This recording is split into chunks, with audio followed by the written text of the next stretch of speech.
ছেলেদের স্কুলে যে বনরুটি দেয় সেটা দিয়ে আজ বার্গার বানাবো মনে করেছি। তো তাই জন্য এই যে দেখো একটা মুরগির বুকের মাংস নিয়ে নিয়েছি। মাংসটা এখন আমি ছোট ছোট টুকরা করে কেটে নিচ্ছি।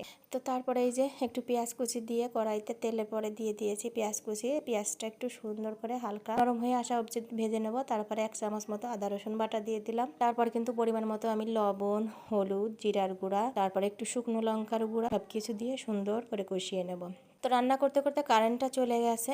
তো তাই জন্য দেখো ভিডিওটা তেমন একটা ভালো হয়নি। আর করা যাবে বলো, এখন তো আবহাওয়া খুব খারাপ, তাই জন্য কিন্তু কারেন্ট শুধু যেতে আছে সারাদিন ভরে। তো এই যে তারপর মাংসটা দিয়ে দিয়েছি, দিয়ে একটু গরম মশলার গুঁড়ো দিয়ে সুন্দর করে ভাজা ভাজা করে নামিয়ে নিয়েছি। এটা কিন্তু একটু পোড়া পোড়া ভাজা ভাজা করতে হবে। তো তারপর এখন মেয়োনিজ বানাবো, তার জন্য দিয়ে দিয়েছি সেদ্ধ ডিম, 1 কোয়া রসুন, 2টো কাঁচা লঙ্কা, লবণ, চিনি, একটু ভিনেগার, একটু গোলমরিচের গুঁড়া, সাদা তেল আর গুঁড়া দুধ। ব্যাস এই কয়টা জিনিস দিয়ে ব্লেন্ড করলেই হয়ে যাবে কিন্তু সুস্বাদু মেয়োনিজ। আর এই মেয়োনিজটা অনেক সুন্দর হয়, দোকানের থেকেও ভালো হয়। এখন পাউরুটিটা মাঝখান থেকে কেটে নিয়ে সুন্দর করে একটু হালকা করে সেঁকে নিচ্ছি। যেহেতু আমার ঘরে বাটার ছিল না, তো তাই জন্য আমি কিন্তু এমনিতেই সেঁকে নিয়েছি। তো তারপরে প্রথমে সস, তারপরে মেয়োনিজ দিয়ে সুন্দর করে দিয়ে এই যে ভাজা মাংসটা দিয়ে দিলাম। এখন আমি টমেটো, শসা, পেঁয়াজ সুন্দর করে সাজিয়ে দিব। তারপরে উপরেরটায় আবার একটু মেয়োনিজ লাগিয়ে নিচ্ছি।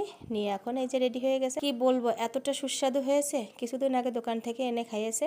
ছেলে বলছে, মা দোকানের থেকে তোমারটা একদম সেরা। আমার খাওয়া এ জীবনের সব থেকে ভালো বার্গার আমি তোমার হাতে খেলাম। ছেলের বাবা সবাই ভীষণ পছন্দ করেছে।